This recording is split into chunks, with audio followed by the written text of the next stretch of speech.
Friends, இன்னைக்கு ஒரு காரசாரமான தக்காளி சட்னி எப்படி பண்ண பார்த்துடலாமா? ஃபர்ஸ்ட் வந்து ஒரு கடாயில எண்ணெய் ஊத்திக்கோங்க. அதுக்கப்புறம் கடுகு உளுந்தம்பருப்பு போட்டு தாளிச்சுக்கோங்க. கடுகு உளுந்தம்பருப்பு வந்து நல்லா வந்து எண்ணெயில பொரிஞ்சு வரட்டும். அதுக்கப்புறம் ஒரு கைப்பிடி அளவு கருவேப்பிலை வந்து நம்ம வந்து ஆட் பண்ணிக்கோம். கருவேப்பிலை வந்து பாத்தீங்கன்னா ஃபிளேவர் காண்டியும் அதே மாதிரி உடம்புக்கு ரொம்ப நல்லது, ரொம்ப டேஸ்டாவும் இருக்கும் தக்காளி சட்னி.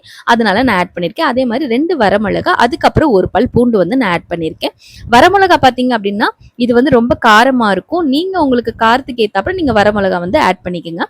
அதுக்கப்புறம் வந்து நான் கட் பண்ணி வச்சிருக்க பெரிய வெங்காயத்தையும் நான் வந்து ஆட் பண்ணிக்கிறேன்.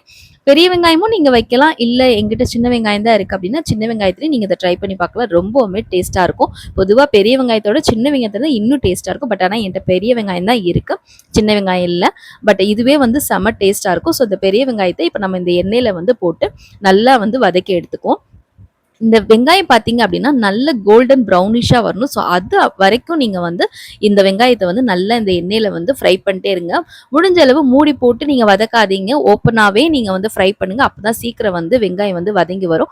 இப்போ வந்து நான் இந்த சட்னிக்கான அளவான நான் வந்து கல்லுப்பு வந்து நான் சேர்த்துக்கிறேன்.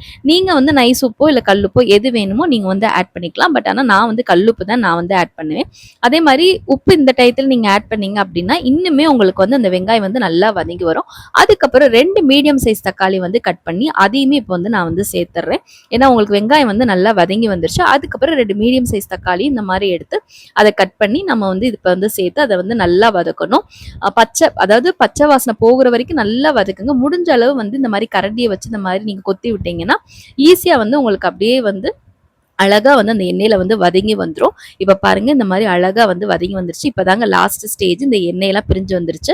இப்போ ஒரு கைப்பிடி அளவு கொத்தமல்லியும் புதினாவும் போட்டு ஸ்டவ்வை வந்து அமர்த்திடுங்க. லைட்டா மட்டும் இப்படி பெரட்டி விடுங்க. அதை சேர்த்து லைட்டா வந்து வதக்கி மட்டும் விடுங்க. இந்த மாதிரி வதக்குனதுக்கு அப்புறம் இதை வந்து அப்படியே வந்து ஒரு மிக்சி ஜார்ல வந்து நம்ம டிரான்ஸ்ஃபர் பண்ணிட்டு நல்ல ஃபைன் பேஸ்டா அரைச்சு எடுத்துருவோம்.